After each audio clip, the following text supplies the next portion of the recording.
Shalom, salam berkat dari kami untuk pendengar sekalian. Saat ini pendengar akan diberkati dengan program Hari Ini Harinya Tuhan bagian yang ke-8.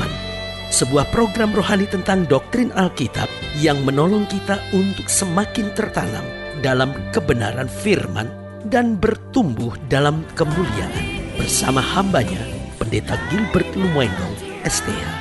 Banyak orang merasa doktrin Alkitab sebagai sesuatu yang membingungkan. Tetapi tahukah saudara bahwa doktrin Alkitab intinya adalah memahami Alkitab dengan benar, dengan pemahaman yang sistematis, sehingga kita terus dapat tertanam di dalam kebenaran firman, sehingga kita terus bertumbuh di dalam kemuliaan Allah.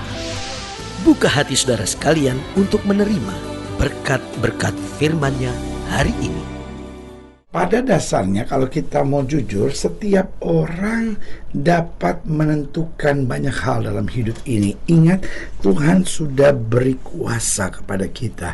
Berkali-kali Tuhan bilang begini, aku memperhadapkan kepadamu berkat dan kutuk. Aku memperhadapkan kepadamu kehidupan dan kematian. Pilih. Berkali-kali Alkitab bilang pilih kepada siapa engkau mau beribadah. Jadi dari sini saya harus ambil kesimpulan sederhana ini, bahwa pada dasarnya setiap orang dapat menentukan banyak hal. Apakah kemudian hidup kita penuh mujizat? Apakah hidup kita penuh kekurangan? Saya khawatir seringkali persoalannya bukan pada Tuhan lagi. Kenapa? Karena pada dasarnya Tuhan hanya menyediakan yang terbaik. Apa yang benar, apa yang mulia, apa yang sedang didengar, apa yang dapat disebut kebajikan dan patut dipuji, itu sebetulnya rancangan-rancangan Tuhan. Bahkan Alkitab bilang apa? Aku tahu rancangan apa yang ada padaku mengenai kamu, bukan rancangan kecelakaan, tapi hari depan yang penuh harapan. Berarti saudara yang kasih dalam Tuhan, pada dasarnya rancangan Tuhan selalu baik. Kalau kita bilang, ya ini mungkin karena serangan setan. Loh, memang kita tahu bahwa rancangan setan selalu jahat, tetapi manusia diberi kuasa. Alkitab bilang apa? Lawan iblis maka iblis akan lari. Alkitab bilang apa? Roh di dalam kamu lebih besar dari roh yang ada dalam dunia ini. Tetapi seringkali kita tidak menentukan peran yang tepat dalam hidup kita, karena pada dasarnya kita dapat menentukan, tetapi ketika kita tidak mampu mengambil keputusan ini, nah ini yang menjadi gagal. Apa yang kita tentukan? Saya pelajari gini, apakah saya mau tersenyum atau saya mau menangis? Itulah keputusan saya. Saya bangun pagi di tengah masalah bagaimanapun, saya mau tersenyum atau saya mau menangis, itu kan tergantung saya. Dan jawaban saya cuma sederhana, bodoh sekali kalau saya bangun pagi lalu saya memilih untuk menangis.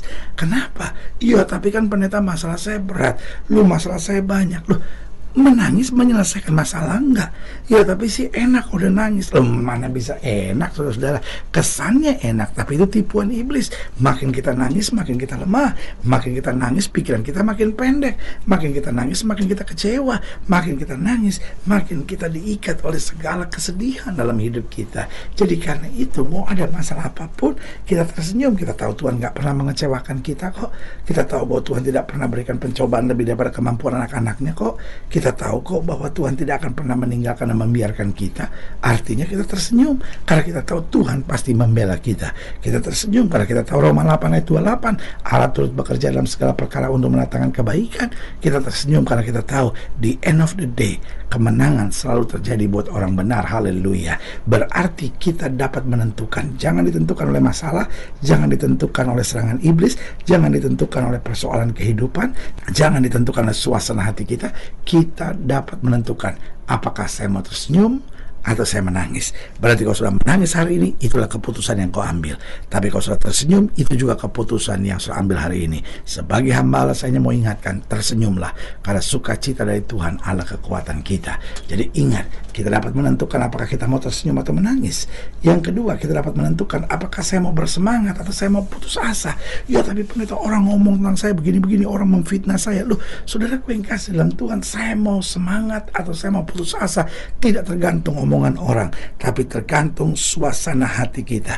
Oh, Paulus berkata, kalau aku mau bermegah di dalam kelemahanku, karena justru di tengah kelemahanku kuasa Tuhan sempurna. Artinya apa? Paulus memilih untuk tetap bersemangat. Daud berkata, hai jiwaku, berharaplah kepada Tuhan dan jangan lupakan segala kebaikannya. Dia tidak memilih untuk putus asa, dia memilih untuk semangat.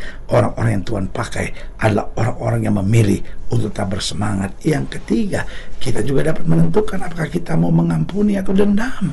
Saudaraku yang kasih dalam Tuhan, kalau kita ingat ya, Bapa sudah mengampuni kita. Besi menajamkan besi, manusia menajamkan sesamanya. Berarti kita diingatkan, kalaupun manusia mereka rekakan yang jahat, Allah mereka rekakan yang untuk kebaikan. Artinya apa? Buat apa saya dendam? Dendam hanya merusak suasana hati saya. Dendam hanya membuat jiwa saya tertekan. Berarti saya mau mengampuni karena Kristus juga sudah mengampuni saya. Haleluya. Yang keempat, kita juga dapat menentukan apakah saya mau berpikir positif atau saya mau kecewa. Bisa saja saya, kok gini ya istri saya, kok gini ya suami saya, kok gini ya mertua saya, kok gini ya anak-anak saya. Akhirnya saya kecewa. Tapi saya juga bisa berpikir positif. Terima kasih Tuhan. Tuhan memberikan istri seperti ini supaya saya lebih belajar lagi. Tuhan memberikan suami seperti ini supaya saya lebih mengandalkan Tuhan. Saya diberikan Tuhan mertua seperti ini supaya saya lebih mengarahkan hidup saya sepenuhnya kepada Tuhan, supaya saya hanya bersandar pada Tuhan dan senantiasa menguasai diri dan jadi tenang dalam segala keadaan. Belajarlah berpikir positif, karena apapun yang Tuhan izinkan terjadi pasti ada maksud baik yang Tuhan inginkan buat kita. Haleluya. Dan yang kelima, kita juga dapat menentukan apakah saya mau bangkit ataukah saya mau gagal. Oh, orang-orang yang gagal bukanlah orang-orang yang tidak punya kelebihan, dan orang-orang yang berjalan dalam kemenangan dan kebangkitan yang dahsyat bukan karena tidak punya kekurangan, tetapi yang satu dia biarkan jiwanya tenggelam dalam kegagalan, tapi yang lain dia biarkan kuasa Tuhan membangkitkan dia untuk mengalahkan setiap kegagalan dan berjalan kemenangan. Makanya selalu saya bilang, orang berhasil bukan tidak pernah gagal, tapi dia tidak mau diikat oleh kegagalan. Dia tidak mau menyerah dengan kegagalan. Dia tidak mau biarkan kegagalan terus-menerus menjajah hidupnya. Dia bangkit dari kegagalan. Dia rebut kemenangan sesuai yang dijanjikan Tuhan. Haleluya. Saudara yang kasih dalam Tuhan, selamat datang dalam program kita hari ini, harinya Tuhan. Sebuah program rohani yang kembali mengingatkan kepada kita betapa pentingnya kita menjadikan firman Tuhan sebagai dasar keseharian hidup kita. Karena selama kita jadikan firman Tuhan sebagai dasar keseharian hidup kita, langkah-langkah ke depan kita penuh dengan kepastian kemenangan, berkat, mujizat, dan perkara-perkara yang besar. Haleluya. Dan dalam program ini kita sedang membahas tentang aku memperhadapkan berkat dan kutuk. Artinya apa? Bukan Tuhan yang menentukan segala sesuatunya. Kenapa? Karena dia sudah memberi kuasa itu kepada kita. Sekarang lewat kuasa yang sudah dia berikan, lewat berkat yang sudah dia berikan, dia bilang, aku memperhadapkan kepadamu berkat atau kutuk. Tinggal kita yang memilih mana yang kita mau pilih. Nah, ini yang kita mau belajar dalam pembahasan aku memperhadapkan berkat dan kutuk. Kita mau sama-sama belajar di Ulangan 11 ayat 26, Ulangan 11 ayat 26 sampai 32. Ulangan pasal 11 ayat 26 sampai 32. Demikianlah firman Tuhan, Ulangan 11 ayat 26 sampai 32. Lihatlah, aku memperhadapkan kepadamu pada hari ini berkat dan kutuk. Berkat apabila kamu mendengarkan perintah Tuhan Allahmu yang kusampaikan kepadamu pada hari ini, dan kutuk jika kamu tidak mendengarkan perintah Tuhan Allahmu dan menyimpang dari jalan yang kuperintahkan kepadamu pada hari ini dengan mengikuti Allah lain yang tidak kamu kenal. Jadi apabila Tuhan Allahmu telah membawa engkau ke negeri yang kau masuki untuk mendudukinya, maka haruslah, saya ulangi sekali lagi, haruslah engkau mengucapkan berkat di atas gunung Gerizim dan kutuk di atas gunung Ebal. Bukankah keduanya terletak di sebelah barat sungai Yordan, di belakang jalan raya sebelah matahari terbenam, di negeri orang Kanaan yang diam di Araba Yordan, di tentangan Gilgal, dekat pohon-pohon terbantin di Mor. Sebab kamu ini sebentar lagi hendak menyeberangi sungai Yordan untuk memasuki dan menduduki negeri yang diberikan kepadamu oleh Tuhan Allahmu. Dan bila kamu akan menduduki dan mendiaminya, maka haruslah kamu melakukan dengan setia segala ketetapan dan peraturan yang kupaparkan kepadamu pada hari ini. Nah, saudaraku yang kasih dalam Tuhan, jelas buat kita bahwa pada dasarnya Tuhan memberikan free will, kehendak bebas buat kita, sehingga ketika hidup kita diberkati atau dikutuk, sebetulnya bukan lagi tergantung Tuhan, tetapi yang pertama tergantung iman kita. Apakah kita mau mengimani hal yang baik, atau kita selalu mau mengimani, wah jangan-jangan penyakit saya nggak bisa sembuh, jangan-jangan rumah tangga saya nggak bisa pulih, jangan-jangan suami saya nggak bisa bertobat, jangan-jangan penyakit saya nggak bisa disembuhkan. Lalu Alkitab berkata, Apa yang kau pikirkan itu yang akan menimpa engkau. Alkitab berkata sesuai dengan imanmu jadi padamu. Jadi karena itu biarlah kita beriman untuk hal-hal yang baik, beriman untuk hal-hal yang membangun, beriman untuk hal-hal yang dahsyat. Haleluya.